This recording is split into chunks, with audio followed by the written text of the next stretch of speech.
You believe intelligence, talent, and other qualities are innate and unchangeable. If you think you're not good at something, you typically think you'll never be good at it. By Big Life Journal. Now, I'm going to preface this. I wrote this script during a time that I kind of felt undermined for my value and I didn't feel appreciated. And it's one of my coping mechanisms to write and really internalize and jot down how I really feel with my thoughts. If you feel like you've been called out or you feel like you're undermined throughout this entire video, feel free to exit the video. It's never my intention to make someone feel like they're less than or ever undermined for their own worth or value. So, as a 20-year-old something in college, we're always in this fixed versus growth mindset battle.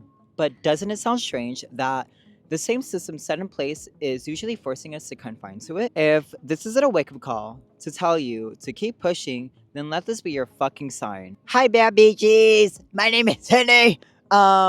And I'm here to let you know that your next move in life could actually be the worst and actually take your life for the worst. Now, a lot of y'all are probably gonna say, well, honey, aren't you being pessimistic? Aren't you being negative? Well, sometimes a lot of people hate waking up to the reality that they didn't even choose. Sometimes we all need a little piece of advice or someone to brutally tell us that we're making the wrong move. Yes, life is full of mistakes and shit, but you know what is shitty? Not knowing if you're being held accountable. And even if you are being held accountable, sometimes those efforts go down the drain and you're stuck in an environment that you truly dislike, which then will eventually lead you to the rat race. So picture this. Fresh out of high school, you have a passion for fashion, and then bam, you are hit with reality like one of those fucking trucks in those isekai animes. You feel like in order to survive in this world, you need to have a high paying job in order to afford X, Y, and Z. Your simple bill of a Spotify subscription turns from $14.99 to numerous stream subscriptions to payment plans on purchases to even pulling out loans for university. From playing house to actually being forced to pay for your fucking house. If your solution is to get a high paying job in order to solve a permanent solution with this temporary solution, then honey, you're a lost cause. Don't get me wrong, I'm just a 20-year-old whatever the fuck I am type of student. But one thing I've learned from older people or the people that are older than me is that they wish that they spent time focusing on things that they should have done and could have done. We're always told that it'll get better once we secure X, Y, and Z, but does it really get better? When you think about it, you'll have to pay for higher taxes. You need a bigger house. You need more clothes. You need more, and more X, Y, and Z. Like, what the fuck? Life will not get better if you continue to push yourself to get more money through hard work. You're literally pushing yourself to the brink of death just so you can afford X, Y, and Z. We're always told work smarter, not harder. But are we really applying this to ourselves? Think about it. So let's create the game plan. So I mean it. We're gonna create the game plan. Grab your fucking iPad, your notebook, a piece of napkin, or whatever the fuck you have, and let's create this journey with us. Step one. Create the Pinterest version of yourself. I have it pulled up. So you might be wondering why I'm looking right here, but as I'm typing the script, I actually came across this Instagram reel that talks about the 10 creative commandments by Kara Crafts. Two of them being start before you're ready and Noble Quest. And I'll put the credits right here, girl. So I'll use myself as an example because it really helps me get my product across, you know? Honey is the type of person to go for it and manage the crisis as they go on. While Jason is the type of person to sit back and wonder, when will it be their turn? But never acting on it and letting other people pass them by. Versus Carol, being realistic with themselves and knowing damn well they'll never amount to it. So we all have the analyst, diplomat, sensual, and explore personality to all of us. Did I coin this from the Myers-Briggs quiz? Yes, I did. Sometimes the most scariest step is taking the first step. Is it going to be the best? Probably not, but you're getting past the first obstacle, which is the first step. So before you just go, formulate what you want to leave behind and what type of impact you want to leave and how it would elevate you to your best version as possible. We'll do a little cute case study right here. For example, you want to be an investor.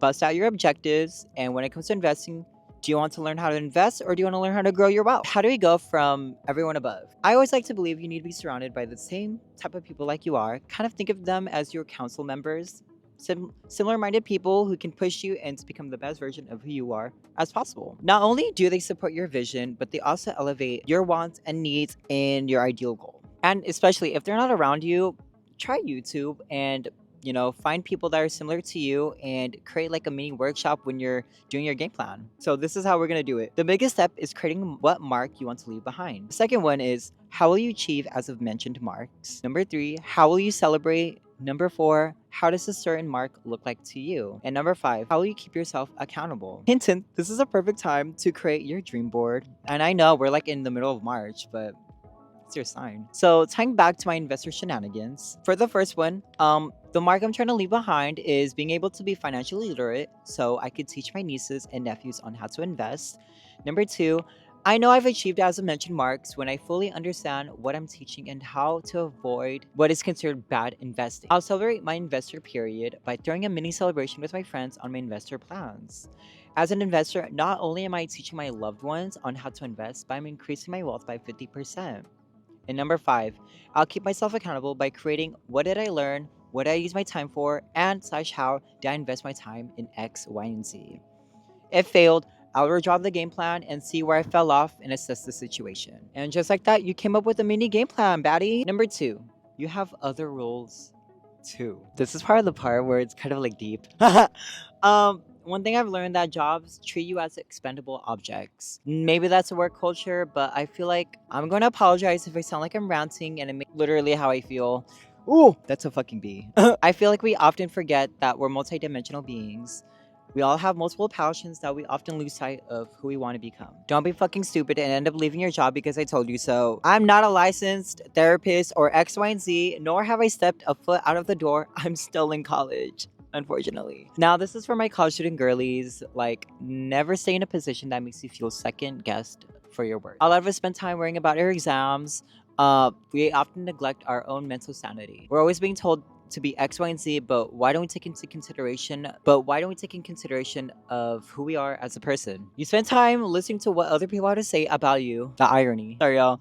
That instead of acknowledging your own strengths as a person, instead all your energy into something that doesn't provide good return on investment. Sorry, girl. I know I sound like a business major. You end up spiraling because of the lack of foundation of even believing in yourself that will crumble. With that being said, we get told you need to get into it fully 100%, or the moment you have a backup plan is the moment you're planning to fail. Quiet those voices down and listen. Don't quit your day job. Don't quit X, Y, and Z. Don't feel like you are just not enough. Don't feel like that bitch. If you feel like you're legitimately trapped, apply elsewhere, of course. But if you feel like you need a steady flow of income to help fund for your business or X, Y, and Z, unless you've been reborn as an Epo baby, like in your 19th life, or innately blessed with some magical ability to get where you need to be realistic with who you are as a person. It's okay to be delusional, but at the same time, not when you're cutting your cash flow and your own mental sanity as well. The moment you feel like that your endeavors and projects can sustain your goals and dreams and passions in life, that's when you're able to do what you need to do. And as much as we feel miserable in our jobs, sometimes if you feel like you're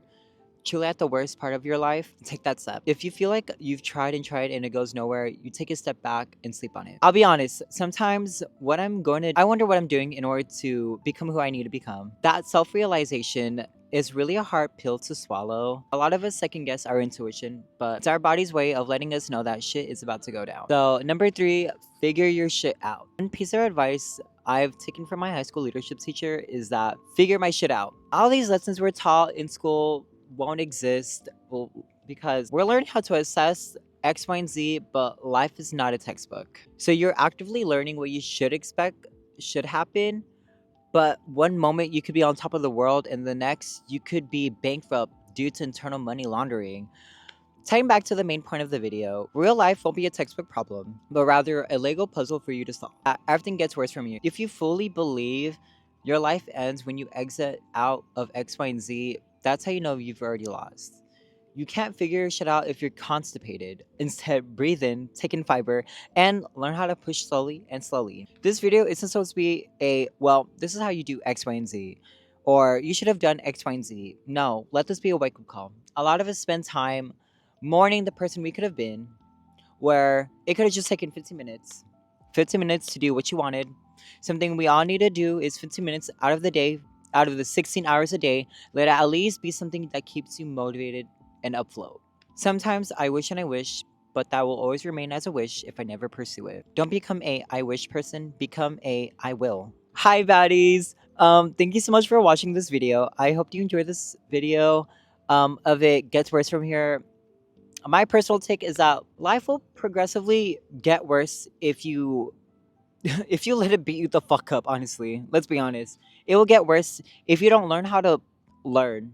If you don't actively learn on how to assess the situation, you will never find a way to move to the next level. Let me know what else you're looking forward to this coming year, and I can't wait to see where life takes us. I love you, baddies. I'll be right back. Bye.